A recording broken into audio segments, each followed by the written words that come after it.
Bom dia, povo de Deus, tudo bem com vocês? Sabadou, meu povo de Deus, sabadou então, 14ª semana do tempo comum. Recebemos, Senhor, vossa misericórdia no meio do vosso templo. Como o vosso nome, ó Deus, assim vosso louvor ressoa até os confins da terra. Vossa destra está cheia de justiça. Minha gente, atitude digna é reconhecer publicamente que ofendemos e prejudicamos nossos irmãos. Gesto ainda mais nobre é pedir-lhes perdão. A força para agir assim nos vem de Deus, que hoje nos convida a proclamar sobre os telhados tudo o que seu Filho, nosso Mestre, nos ensina. Shalom! Em nome do Pai, do Filho e do Espírito Santo. Nosso bom Jesus, sagrado coração de Jesus, vós que nos ama tanto, Senhor, cuida do teu povo, Senhor. Cuida daqueles que sofrem, dos mais necessitados, Senhor, aqueles do purgatório, os que estão doentes, os que estão com problemas com problemas familiares, com problemas pessoais, com problemas no trabalho, pessoas que estão sem trabalho, Senhor, cuida desses, cuida dos teus filhos, Senhor. Santa Virgem de Pentecostes, rogai por nós. Virgem Santa de Pentecostes, intercede junto ao teu filho, Senhora. Mãe, arcanjo, santo arcanjo do Senhor, arcanjo Miguel, meu protetor, nosso protetor, nos protege sempre, anjo da guarda, todos os anjos e santos do Senhor, que possamos ter o Espírito Santo de Deus nos orientando nas nossas vidas, nos guiando e trazendo a palavra do Senhor, a palavra da verdade, a palavra de Deus, para que possamos entender melhor. Amém? Em nome do Pai, do Filho e do Espírito Santo. Vamos para a leitura. Você vai pegar o seu livro em Gênesis, do capítulo 49, versículos 29 ao 32, depois 50, do 15 ao 26, capítulo 50, do 15 ao 26. Tá, minha gente? Pegou aí? Então vamos para a leitura.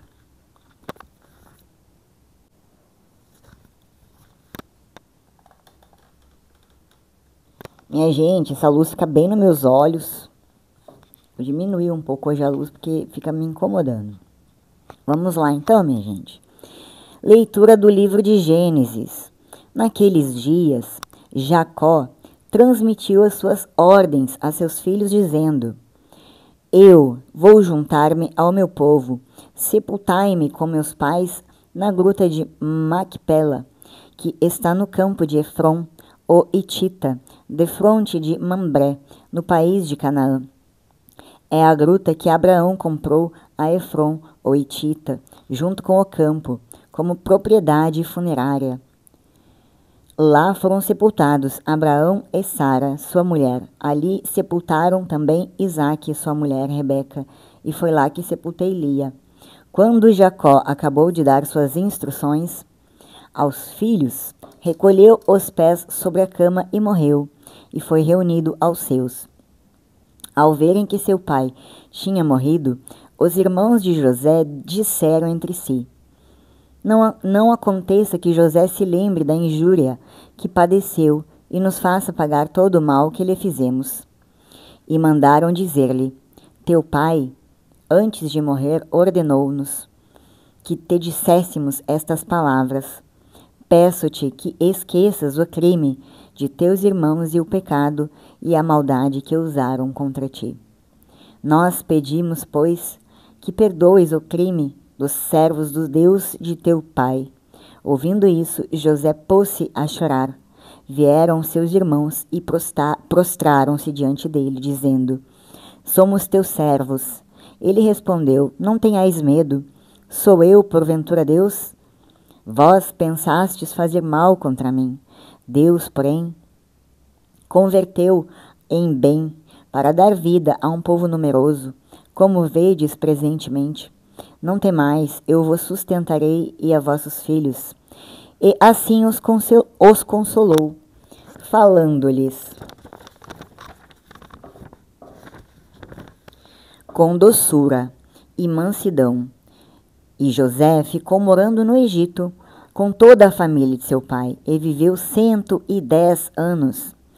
José viu os filhos de Efraim até a 3ª geração, e os filhos de Maquir, filho de Manassés, que José também recebeu sobre seus joelhos. José disse aos seus irmãos: Eu vou morrer. Deus vos visitará e vos fará subir deste país para a terra que ele jurou dar a Abraão, Isaque e Jacó.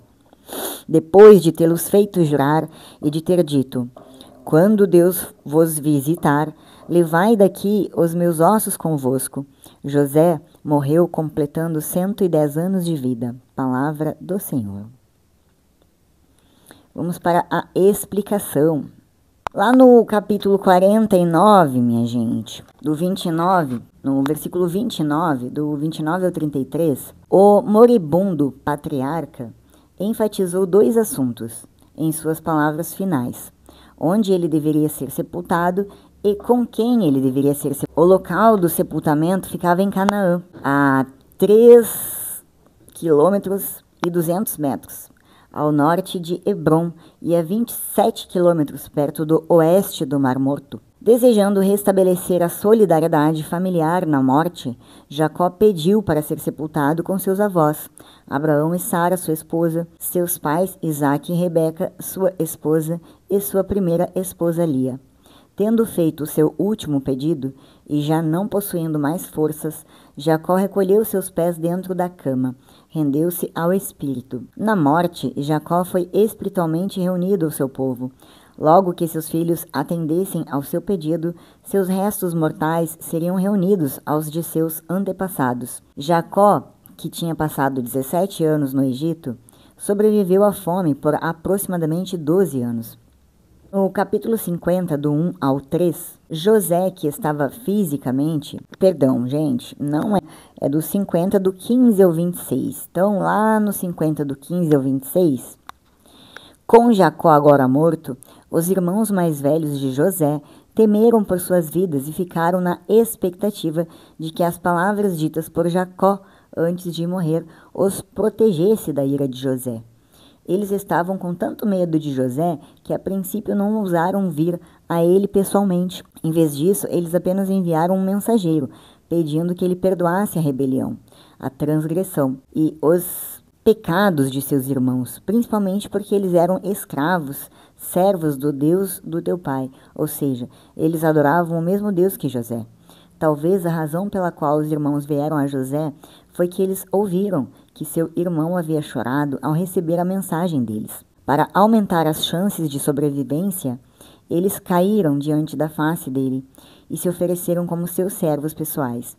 José recusou a oferta de seus irmãos. Eles eram servos de Deus, não dele. E José não iria se colocar no lugar de Deus para fazer deles seus servos. Ele admitiu que seus irmãos mais velhos planejavam o mal contra ele, mas com grande discernimento espiritual ele também confessou que Deus o tornou em bem, para que fosse preservada a vida de muitos. Deus tinha transformado a fuligem do pecado humano em um diamante da bênção divina. Longe de se amargurar, José foi animado a cuidar das próprias pessoas que tentaram lhe matar juntamente com seus pequenos. Ele falou com eles bondosamente e os confortou. Depois, lá no 26, do 24 ao 26 versículo, quando José estava para morrer, uns 54 anos após a morte de seu pai, Jacó, ele chamou seus irmãos, primeiro que Deus certamente viria em auxílio de seus descendentes. Segundo, que Deus de fato tiraria os seus descendentes do Egito para a terra que ele jurou a Abraão, a Isaque e a Jacó. Depois que José morreu e eles o embalsamaram, uma das únicas 2 pessoas na Bíblia das quais se diz que foram embalsamadas, também Jacó no caso, seu corpo preservado foi então colocado num sarcófago, aguardando o dia futuro em que ele haveria de ser levado por Moisés e os israelitas para a terra prometida. Vamos agora para a parte de gravar lá na sua mente. O que você vai gravar? Bênçãos e profecias. Jacó, ele reuniu os filhos para abençoá-los e profetizar o que acontecerá com cada um em seu futuro. Nos futuros de cada um, ele enfatiza a importância de Judá como a tribo da qual virá o rei, destacando sua força e liderança. Bênçãos e profecias, você grava aí na sua mente, minha gente. O sepultamento. Jacó também expressa seu desejo de ser enterrado com seus antepassados. Em Canaã, na caverna de Macpela, onde estão sepultados Abraão, Sara, Isaac e Elia. O sepultamento. Jacó também expressa seu desejo de ser enterrado com seus antepassados em Canaã, na caverna de Macpela. Unidade familiar. O desejo de Jacó de ser enterrado na Terra Prometida simboliza a unidade da família e a importância da Terra Prometida para o povo de Israel. A reconciliação. Após a morte de Jacó, os irmãos de José temem que ele se vingue. O José os tranquiliza, reafirmando seu perdão e amor por eles, mostrando uma reconciliação genuína. A promessa cumprida. José relembra seus irmãos sobre a promessa de Jacó de que seus ossos seriam levados a Canaã. Ele os faz jurar que quando Israel sair do Egito, seus ossos serão levados e sepultados na terra prometida. Fé e esperança. O pedido de José para ser enterrado em Canaã demonstra sua fé na promessa de Deus de que Israel retornaria à terra prometida. Sepultamento. Mais tarde, durante o Êxodo, Moisés leva os ossos de José do Egito e finalmente eles são enterrados em Siquém. Então, minha gente, para nós católicos, a Igreja Católica interpreta essas passagens como um testemunho da fidelidade de Deus às suas promessas e da importância da unidade familiar. As bênçãos de Jacó aos seus filhos são vistas como profecias que se cumprem ao longo da história de Israel. O desejo de Jacó e José de serem enterrados em Canaã, a terra prometida, é interpretado como uma demonstração de fé na promessa de Deus e um símbolo de esperança na vida eterna. O perdão e a reconciliação entre José e seus irmãos são vistos como um exemplo do amor e misericórdia de Deus, que perdoa os pecados daqueles que se arrependem. A passagem também é vista como uma prefiguração da vinda de Jesus Cristo, o Messias, que é descendente da tribo de Judá e que estabeleceria um reino eterno. Agora vamos para a leitura, o Evangelho. Depois nós vamos ver qual que é a reflexão das duas leituras. Pega lá em Mateus do capítulo 10. Vamos lá, minha gente. Então, pegou lá do versículo 24 ao 33. Proclamação do Evangelho de Jesus Cristo segundo Mateus. Naquele tempo, disse Jesus aos seus discípulos: o discípulo não está acima do mestre, nem o servo acima do seu senhor. Para o discípulo basta ser como o seu mestre, e para o servo ser como o seu senhor. Se ao dono da casa eles chamaram de Beelzebu, quanto mais aos seus familiares. Não tenhais medo deles, pois nada há de encoberto que não seja revelado, e nada há de escondido que não seja conhecido. O que vos digo na escuridão, dizei-o à luz do dia. O que escutais ao pé do ouvido, proclamais sobre os telhados. Não tenhais medo daqueles que matam o corpo, mas não podem matar a alma. Pelo contrário, temei aquele que pode destruir a alma e o corpo no inferno. Não se vendem 2 pardais por algumas moedas? No entanto, nenhum deles cai no chão sem o consentimento do vosso Pai. Quanto a vós, até os cabelos da cabeça estão todos contados. Não tenhais medo, vós valeis mais do que muitos pardais. Portanto, todo aquele que se declarar a meu favor diante dos homens, também eu me declararei em favor dele diante do meu Pai, que está nos céus. Aquele, porém, que me negar diante dos homens, também eu o negarei diante do meu Pai que está nos céus. Palavra da salvação. Temos uma breve explicação na Bíblia, bem curta. Minha gente do céu, eu tô tentando melhorar essa luz, mas tá difícil. Senão fica ó, como fica claro, meu povo de Deus. Eu vou virar um pouquinho aqui, pronto. Então, vamos lá para a explicação na Bíblia. Lá no capítulo 10... no versículo 24, nós não temos o 24, nós temos só o 25. Então, vamos lá, no 25. No 23 não tem, só tem o 25 mesmo, tá, minha gente? Sobre o significado de Beelzebu, ver nota 12, versículo 24. Capítulo 12, versículo 24. Vamos ver o capítulo 12. Beelzebu era provavelmente o antigo nome para Baal, um deus cananeu da tempestade e fertilidade. A adoração de Baal competiu com a adoração de Yahvé no Antigo Testamento. Embora os deuses fossem inexistentes, espíritos demoníacos estavam em operação nas religiões pagãs. O próprio Satanás era tido como o espírito que atuava no culto a Baal. Por isso, Beelzebu tornou-se um nome alternativo para Satanás.